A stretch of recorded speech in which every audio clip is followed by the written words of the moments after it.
Joining us now, of course, when you think North Dakota State, you think of our guest. He has been there for 26 years, basically, in North Dakota State. Of course, 20 seasons as a head coach, a national champion in Division II in 2000. Of course, numerous conference championships, 10 Summit League championships, NCAA perennial at North Dakota State. I speak, of course, of head coach Darren Mueller, back with us here and in the circle. Coach, how you doing? Doing good. Thanks for having me on today. Yeah, so much to get to. Let's talk about obviously some of the big offseason moves for you with a new coach, Katie Grable, coming in to take over for Coach Wall Jasper, who moved on to Boise. And of course, you got Katie Schultz as your volunteer, but you also have Sam Cohen added as a grad assistant. Just talk about the movement there on your staff there and what Katie in particular will bring to the table. Yeah, we adjusted a few things after Allie went to Boise, and then Liv, our GA, got a job down at Sioux Falls. So we're excited to see those guys get those opportunities, and now excited to have Katie and Sam here, and obviously Katie Schultz back as well. But Katie, we're actually rearranging some things. I'm going to go back coach pitchers this year. I've done that in the past. So Katie's going to kind of take over the hitting, and she's been, yesterday was our first day of practice and kind of getting used to working with everybody and stuff. But does a great job. Just yesterday, I thought I did a really good job yesterday, our first practice and stuff, and looking forward to working with her. And I'm familiar with Katie because her sister played for us. So I've known Katie and her family for a long time. So, so it's kind of a smooth transition, the aspect of it. You're familiar with each other in some aspects, even though she played at Northern Illinois and coached at Valpo and things like that. But just I know the family. And then, of course, Sam as our GA played for us here. So kind of a smooth transition there as well. So it's really exciting just to kind of get those two on board, and they've done a nice job so far. Take me through the thinking process as you're going through this, because you said you're going to move now to handle the pitching once again. When did that start crossing your mind as you went through this process? Was it one of those things where you're like, Katie just fits here better. I can adapt and make the adjustment here. Just take me through that process of kind of tweaking that. Yeah, well, it's kind of a combination of things. I coached pitchers, was it 3 years ago now? After I think I did it for 2 years, and then Allie came in for the last 2 years, and then I've done it here and hit and miss throughout the years, because we've had a lot of movement throughout the years, and you just kind of go with whatever you can. I guess the strengths of the people that are applying and what we're looking for, and kind of that's the direction a little bit we went. And so we always open our position up for a few different options because there's so many different things that we kind of are looking at. So when Katie applied, and just like I mentioned, being comfortable and knowing her, and just something you're like, hey, here's somebody that I know she's going to do a good job. I believe in the things that she has kind of talked to me about, and I'll just transition back to go to the pitchers and stuff, and then go there, and I feel comfortable there as I do working with hitters or defense. I mean, I'm so old, I've done this forever, so it doesn't matter. I guess one area I can kind of adjust with that, and so just decided then, hey, this is going to be a good fit for us, and I'll just go back to pitching, and let's go from there. And then obviously adding Sam, who just played for you there, was part of the 2019 team. They won the Summit League, it won the regional, played third base for you. What does that bring to the table, having somebody that's just been there that can kind of relay that message to the current players of how things work here? Yeah, I think that's important because you have that person that, like you just mentioned, she has all those experiences, and she's, been through a lot of different things in our program, and just coming in obviously from another program as well when she transferred in here. So she's seen a lot of different things and can be that, almost like that person she's obviously played with a lot of these people that have been here and stuff too. So she's done a really nice job of just kind of accepting her new role now, and just kind of moving from being that student athlete to being now in the staff here. We had our first even department staff meeting yesterday, and we asked her, what do you think of this? And I think, opens her eyes to all those different things going on. But Sam's did a nice job, and I think she's really going to, be beneficial for our program here. What's it been like to have a fall here? I mean, last year, obviously, we all know it was kind of wacky. A lot of schools, a lot of programs didn't have a fall, and we didn't know what kind of season was going to be ahead in 2021 and things like that. Just take me through from your standpoint, what's it compared to now, what it's been like. Maybe, I don't know if I would say more appreciative, but certainly you got to feel a little more at ease compared to maybe where you were at a year ago. Yeah, definitely. I think just the fact that we're not, there's still testing that goes on because I think NCAA mandates some of that stuff as well. So you still want to make sure everybody's still safe.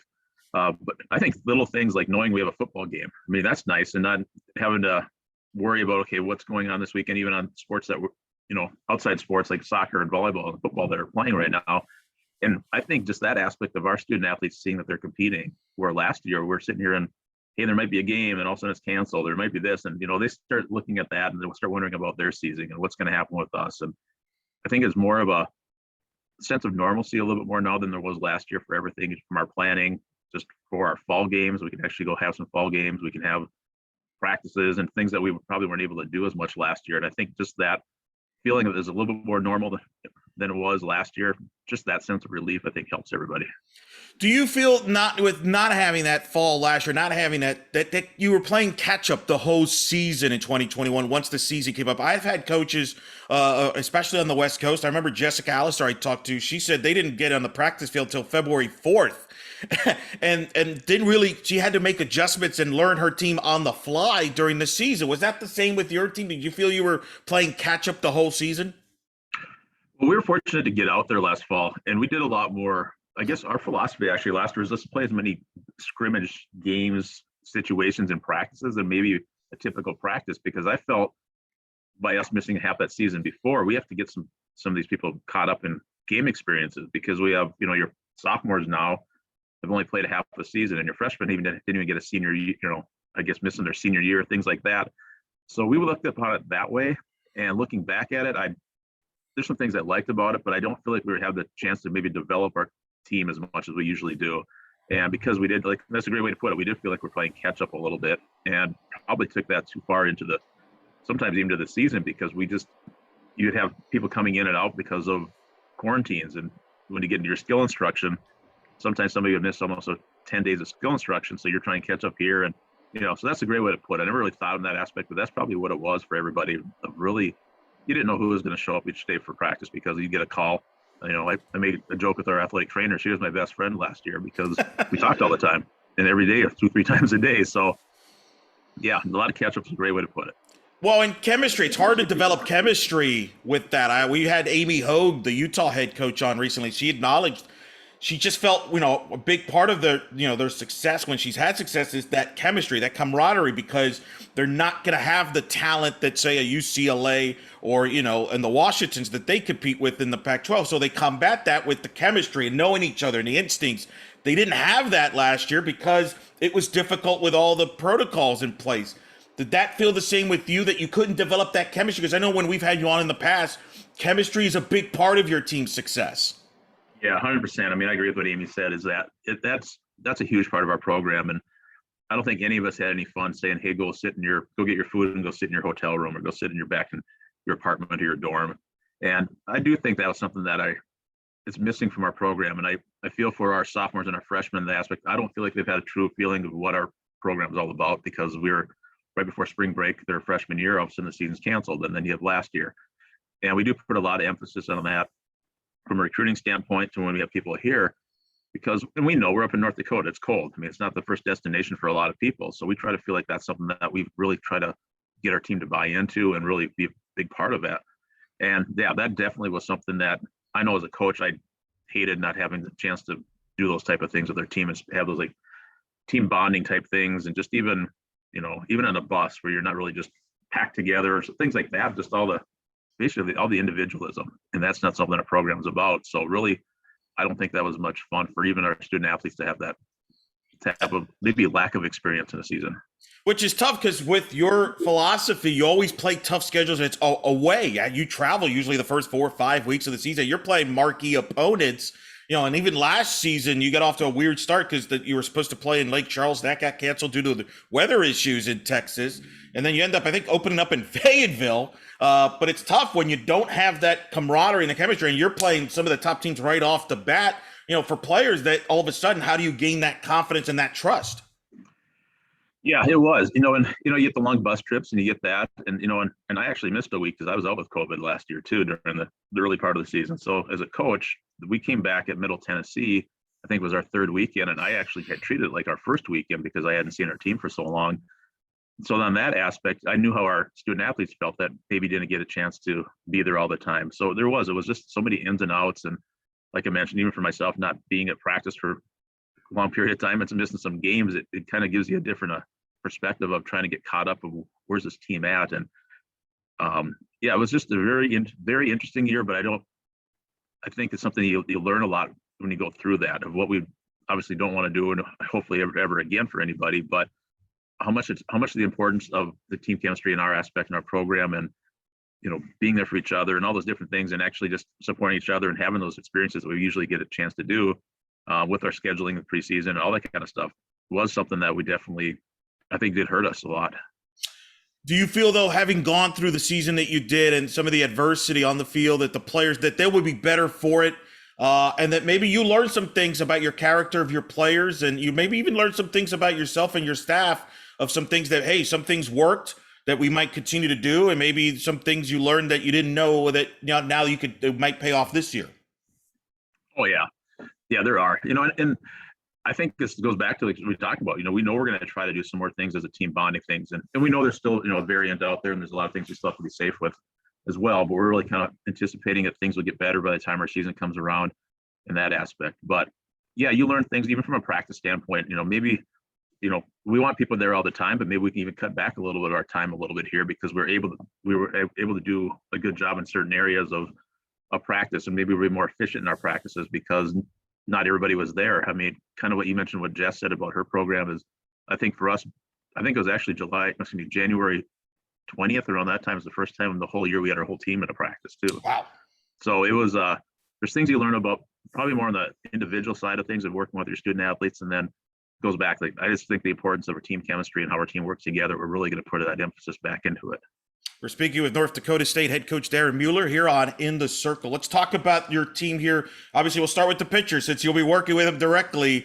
What can we expect from your pitchers? Your thoughts? You used a lot of arms last year, had some growing pains. Just kind of your thoughts on what you expect here from the pitchers, and what can we expect some names there this season? Yeah, I think Paige Vargas is a senior. She's had her freshman year. She did a really good job, and she pitched the championship game for us to get to win the championship game against South Dakota that year. So I think just Paige being a senior and having that experience really helps us in the mound. Mackenzie Schultz and Mac pitched a lot last year, and she's coming back this year, I think healthier than last year a little bit as well. So that will help us. Does a good job because she throws on the left side, kind of gives a little bit different look, but just also her experience and her maturity is something that we're looking forward to seeing out in the mound. And Lainey Lyle, somebody that had a really good year, I thought, when she was healthy last year. And unfortunately, right now, Lainey's actually not probably going to be able to pitch until the winter because she has surgery next week. So we want to get her back healthy, because I think when Lainey's healthy, she can be really, really good. And she is really, really good when she's healthy. So still get her back. And because she, like mentioned, she was not healthy all last year. And that's not good for obviously her and for the team when your pitcher's not healthy. And then Savannah Williams, or Savvy's her nickname. And Savvy pitched for a really good program, the Texas Glory. I'm excited to have her here. Just had a chance to work with her yesterday. Picks up on things really fast. And so I think she has a really bright future, and somebody that we're going to, probably see in the mound quite a bit, especially this fall, just to get her those experiences, and looking forward to seeing her grow throughout the years. Is a staff committee kind of the approach you're taking here? You're using more arms. In the past, you have maybe one great arm that established themselves and you ride them. Is with the game the way it's evolving, is that just not feasible now? Is the staff the right to go to be successful now in today's softball? That's the way everything's kind of going. And to be honest with you, I'm still old school. Like, I like two arms to go back and forth, but I know that's not always the case. But I told our pitchers really the first day that we met, and I said, my goal for you guys is I want you to be in enough conditioning and shape to be able to pitch a doubleheader. And is it going to happen? I don't know if it's going to happen for you, but I've seen that success when that happens. I want us to kind of work towards those type of things, because that's what we've kind of done in our program, like you mentioned in the past. But I'm not opposed to having a staff at all, because I think they all have roles that they can fit in and do a great job.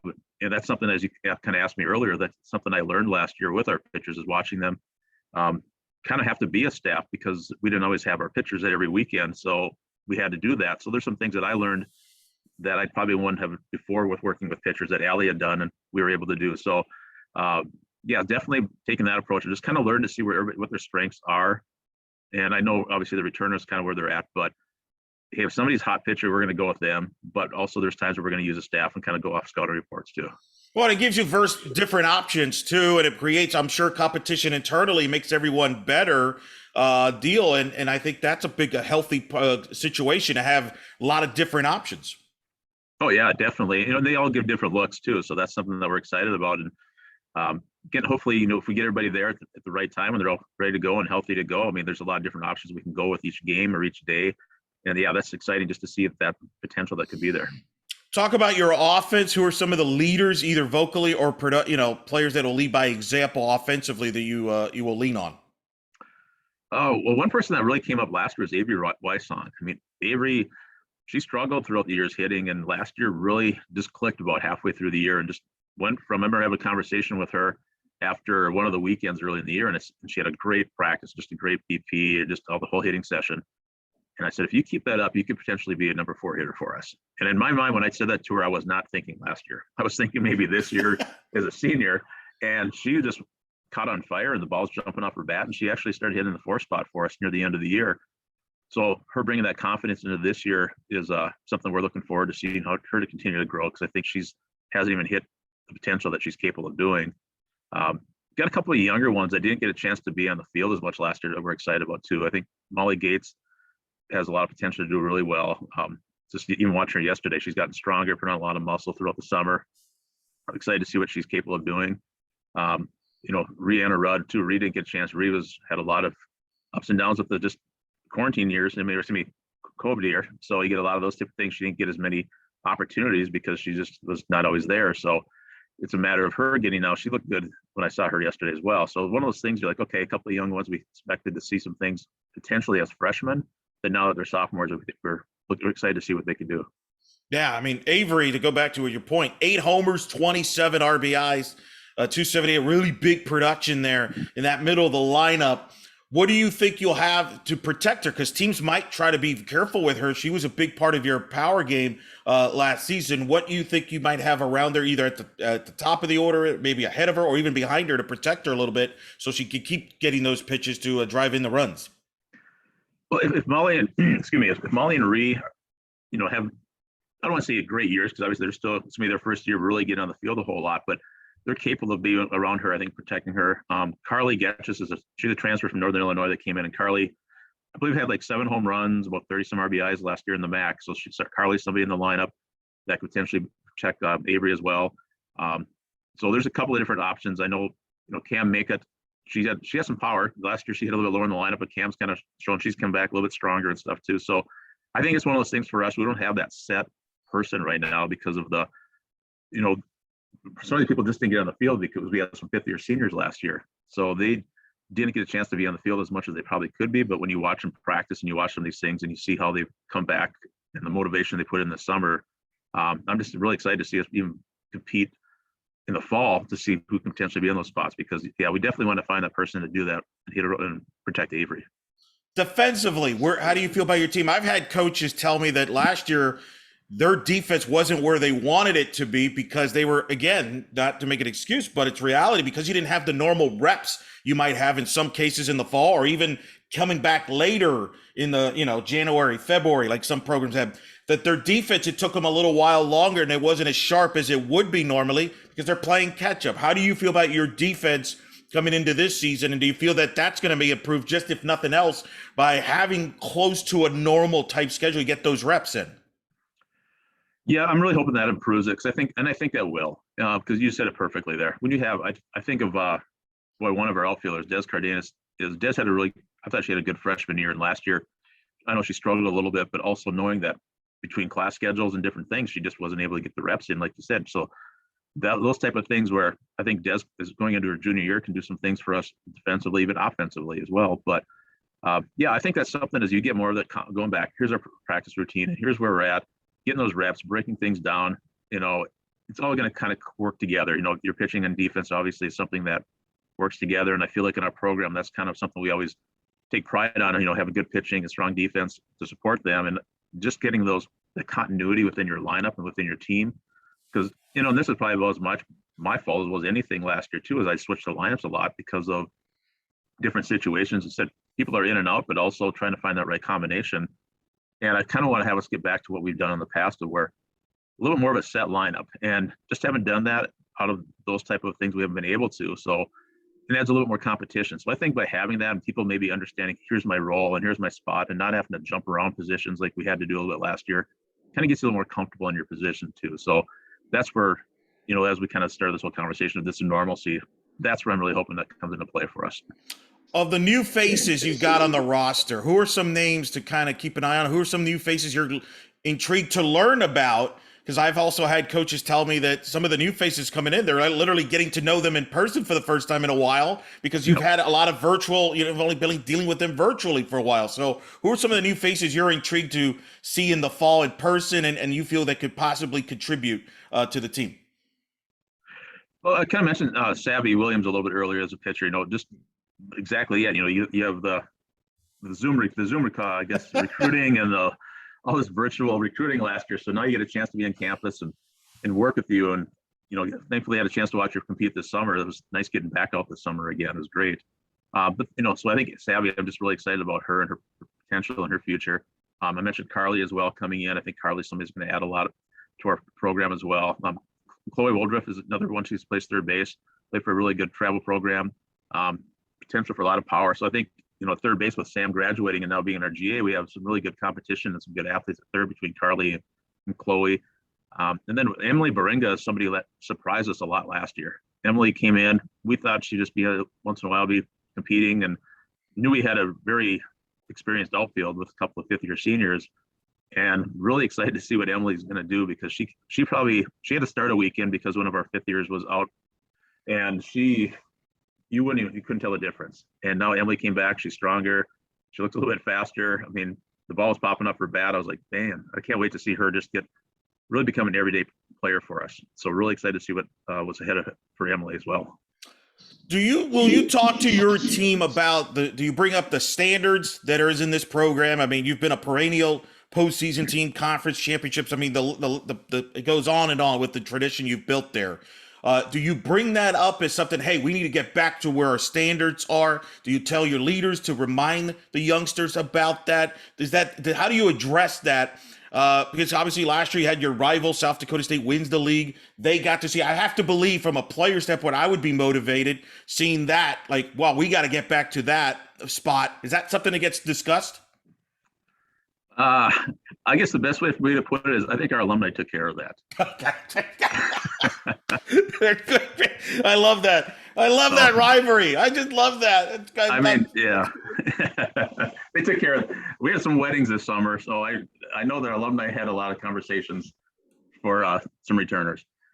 That's beautiful. Love it. I just love that. That's beautiful. Let's talk about the league a little bit, because we mentioned South Dakota State. They had a heck of a year.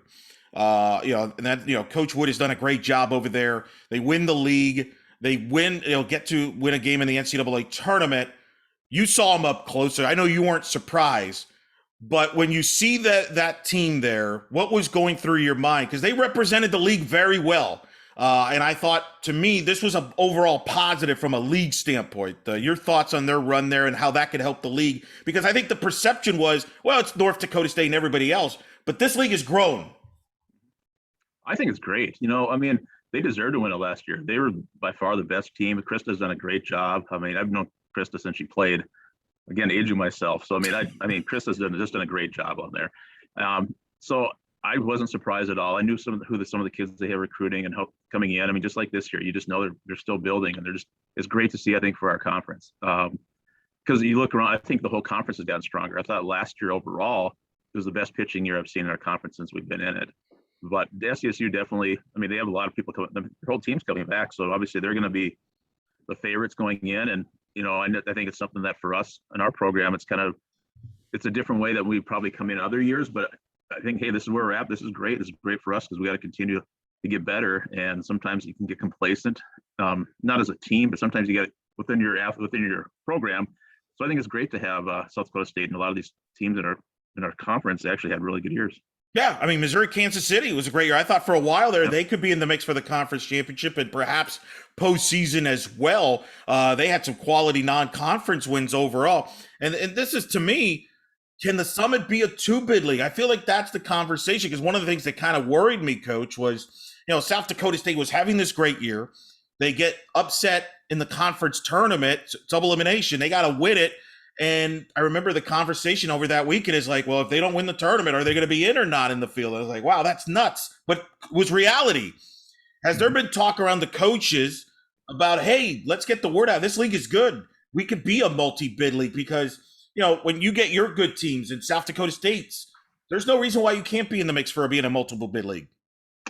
And it's something I think last year, like you just mentioned, it showed it. Look at the Missouri Valley had 2 teams get in, and potentially could have had 2 more. I mean, they have the capability because they had 4 teams that are really strong throughout there, and I don't see why not. And I agree with you. I remember looking at it as well, going into the conference tournament was, hey, if South Dakota State happens to get upset, are they going to make it? And in my mind, I'm like, yeah. You look at the numbers and what they accomplished last year, it's going to be a 2-bid league. So I think it's definitely possible. I mean, like I said, last year opened up. You look at James Madison, they get a mid-major team that gets to the World Series. So there's a lot of things that are possible out there, and I definitely think that's something that our conference can do because we have a lot of good coaches in our conference, a lot of good teams, good athletes. So something I'm excited about because it's definitely doable. And the other thing is respect is from a seeding standpoint. They got a 3 seed in Fayetteville. You've had some great teams where you got shafted from a seeding standpoint. You'd be a 4 instead when reality you should have been a 3. Do you believe that this could be now moving forward a trend where, hey, the league champion and the teams, we get seeded more properly? Because and I think I've had coaches tell me this, the team that gets punished is not necessarily the 4 seed, it's the team that's got to deal with them first. Right? Like it's always one of those deals. And, a lot of times you be the 4 seed and the top seed will be like, oh boy, that's not good. Like Oklahoma, Patty Gasso said that, like, man, we don't want to deal with that. Now, do you feel that now the league's getting more respect here in the years go on and perhaps get more properly seeded for the champion and even a second team place team that gets in as an at-large? Yeah, I think so. I mean, because like you mentioned, SDSU had that 3 last year. I know we've been anywhere from a 4, usually a 4, sometimes a 3, once we were 2 once. So yeah, I think it does, and you get that recognition. I think it does that respect. I think for the conference and just overall thinking, hey, this is the schedule they played preseason, and here's what they did, because knowing that's what we could control. Obviously none of us could control our conference schedule. Doesn't matter where we're at, but we can control our non-conference. So I think if we continue to build and have success in our non-conference, we have that opportunity to get those type of things seeding if we get to a regional, and if we get more than one school in a regional as well. You got a new member in the league, St. Thomas, who's had this tremendous success in Division III. They're moving to your league. Just take us through that process behind the scenes on that. How is that going to work from a league standpoint, and obviously affects you from a scheduling standpoint? Just what's kind of the plan for that with St. Thomas and what they bring? Yeah, they're jumping right in this year. They can't qualify for any conference tournament until 2025. Or no, excuse me, right now it's 2027, but I think there's some legislation coming in to 2025. And even NCAA wise. So they shouldn't, we're not going to see them in any conference tournament here for the next few years, but obviously for the conference, they can go in there and they can win a regular season tournament, regular season conference championship. And, I know John has another job there, and he had a great job when they were Division III and probably one of the best coaches in the country in my mind. And Jen coming in, instead of getting edgy myself, I coached when Jen was pitching. So I've known Jen a long time, and I think she's gonna do a great job down there as well. And she's, they got a lot of support. I mean, I don't know much about it, but their football coach used to be here. So I've got a chance to talk to Glenn a little bit this summer. And I know they have the sport behind them. And I think for myself, being at NDSU, when we went through a transition, I know it's very difficult going from Division II to Division I. I wish them the best, because I can't imagine going from Division III to Division I, but but this was 10 years ago when we did it, or 12 years ago when we did it. So a little bit different times and different things, but I think I think they have the means to be successful being in the cities, and a lot of good athletes down there, but it's just a matter of, it's a grind when you have to make that jump, and it's unexplainable unless somebody else you talk to has gone through it, because there's so many things that you do not know that you're going to run into that you never even thought of. So it's crazy. It'll be a crazy time for them. It really is. But you're one of the few that can relate to it, because you are having success in North Dakota State. You guys were having success in Division II. You won a national title. It could have been easy. Take us through that decision process once you made the move to Division I. Was there any second guessing as you went through the process? Because maybe it's an adjustment period. Just take us through that. What's that like to make that jump? I know it's different than D3 to D1, but it's still a big jump, D2 to D1. Yeah, when our university decided to do it, I loved it. I thought it was great, because I thought not just for our softball program, just for our whole athletic department. But you learn, and we probably were, I kind of look at it as we were probably one of the top teams in Division II, like you mentioned, and we went from being maybe, let's say, number 1 to ground zero. I mean, nobody cared anything what we had done in the past, because Division I's a different level. We the one thing that we did the first year that I don't know if the rules are still the same now, but we had to meet to play a Division I schedule that first year. We had to play 75% of our games against Division I opponents. But when we played a Division I opponent, so that, I should say, to count as a Division I opponent to them, if we didn't, we count as a Division II. And if we played a Division II opponent, we count as a Division I. So scheduling was really difficult that first year because we weren't in a conference as well. That might have changed now. I don't know what St. Thomas has to do, but it was a struggle in a lot of different aspects, from recruiting to travel, especially not being in a conference at that time. There was just a lot of ups and downs, but it was something that it was really interesting to see how our department came together. And, any little victory was a huge victory. And you just kind of learned along the way, like I mentioned, and you start building up things, and you start getting more funding, you start getting more support that you never thought you would get. I mean, I remember we went from having 2.5 scholarships in Division I to getting 3 in 1 year. And we thought we'd hit the jackpot. So there's a lot of different little wins and little battles that you kind of get excited about, but there's a lot of times too where you're like, oh boy, what am I doing? I mean, I think I had a full head of hair. I looked like your hair back then, I think, and then we got through, and then we were done with that, and I lost it all. But it was an interesting time. And there's some ways it was a fun time. There's some ways you're like, man, that was a lot. But I think for us personally, our student athletes in our program are the ones that got us through. We had student athletes that bought in from day one. And I know there's a lot of programs that didn't in our department and across the country that have done that, but our student athletes bought into our vision. And I think that's the biggest reason why we were able to get out and be successful after that. Was there a moment, a turning point where you looked at it and you're like, okay, we're going to be fine here. We're going to be fine at this level as you tested the waters? Was it maybe as you were getting responses on your recruiting, or was it just a moment that you said, this is the turn, we're going to be fine here. We're going to be successful in this level? I don't know if I ever thought that part per se, if we're going to be successful, but I do agree. That's a good way to put it. There were some recruits and some athletes that we end up coming to NDSU that I never would have if we were Division II.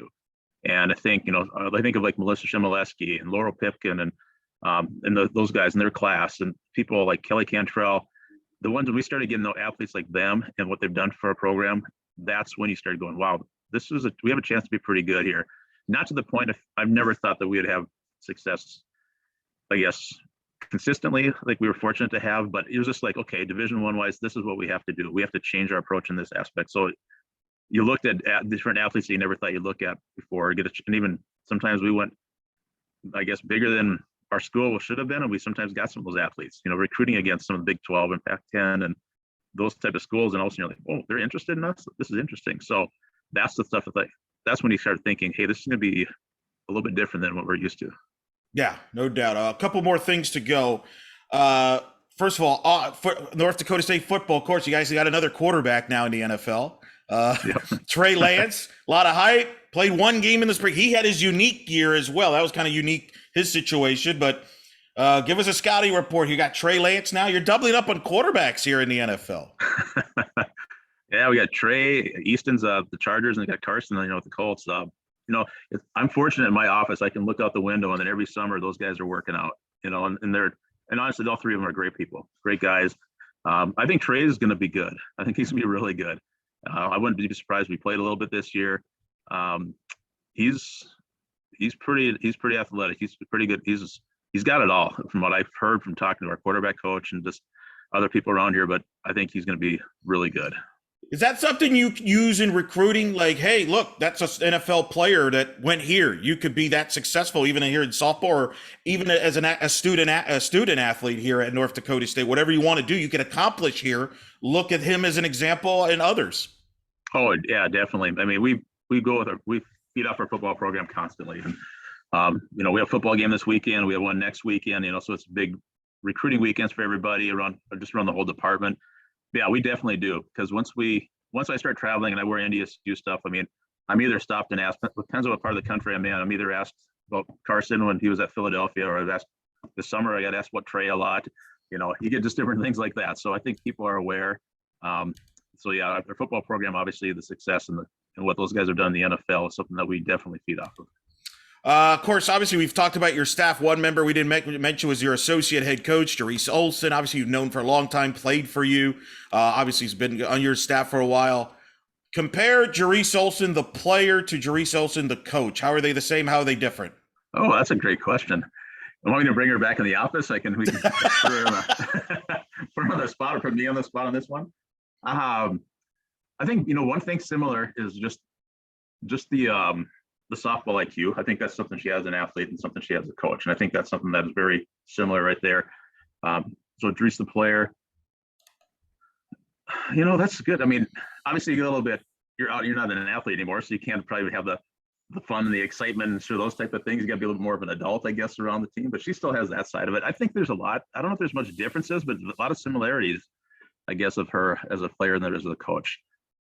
Just how she goes about her business is very prepared, organized, just thoughtful. I mean, just always kind of looking out for everybody else. I mean, so very much she's probably more similar than any type of opposite thing for sure. She won't like me saying this, but it's been 20 years since she was on that national championship team in 2000. Yeah, well, I remind her once in a while. I still got to give her a bad time. I agree.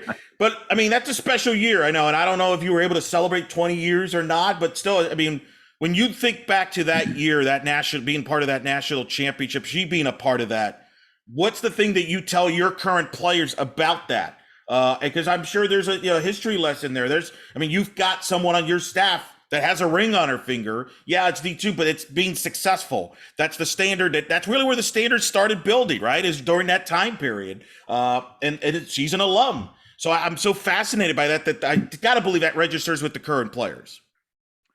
Oh yeah, it definitely does. And I think I let her kind of talk about those experiences because, going back when she was here, we practiced in a wood floor in a gym with a batting cage on a stage, and now we have a nice facility, and next year we're getting a new $30 million football indoor facility. So it just keeps getting better in that aspect. So I think I let her just kind of describe those type of things, and they understand, but I think also it's hard for sometimes our student athletes to comprehend. There was no such thing as a cell phone back there, and you couldn't your mom and dad had to call on a landline after a game and those type of things. So they'll probably get more caught up on that at times, but it is definitely nice to have somebody that has that experience and just kind of bring up some of those things, that what it takes, like the intangibles that it takes and that work ethic and that drive, and just things that you can still do today and that you can still be in control of. And I think that's something that she brings. And like I mentioned earlier, even from alumni that come back or if it's an alumni weekend or like we had an alumni golf weekend a few weeks back and weddings and things like that. I think they understand how our program is, and just like what the tradition and what the expectations are and what we're trying to reach each year. And she definitely is a big part of that. No doubt. Last question before I let you go. As you go through the fall and into the winter, what are some of the keys that you want to see from your group here that's going to be keys here to accomplish your internal goals and being successful there in 2022? I think honestly, the first thing is leadership. I think that's something that's key. And we've met with our seniors, and I said, this is not your guys' fault by anything, but last year we actually had 5 classes. And I think as the fact that they were juniors, but they didn't get a chance to do many leadership things because you had a 5th year class and a senior class. And typically your juniors get a chance to kind of have a little bit of a say. And I don't think they had as much last year. And so I think that's something that was really be stressed a lot this fall, is coming out, just finding out who our leaders are. We have some people that have a lot of good potential, but never been in that situation where we haven't, built up a class because they're right underneath one. They're kind of just stuck in the middle there. So that's probably the biggest thing I'm looking at it, because I think on the field, we know we're going to put our work in and they're going to put their work in, if it's defensively, offensively, pitching, to put their skills and those things and improve. But I think the little intangibles off the field on the leadership side and coming together, like we talked about earlier, just the team chemistry and playing as one and being together.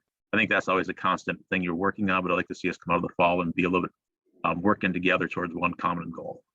Well, Coach, we're excited for you. We're glad that you're getting to fall, and look forward, before you know it, your team will be on the field in 2022, and we wish you the best of luck. Thanks so much for taking the time. I know it's a busy time, but I always appreciate you and your thoughts, not only on your program, but the league and the sport as well. Thanks for doing that, and we'll definitely talk soon. Yeah, you bet. Thanks for having me on. Appreciate everything you're doing for softball as well.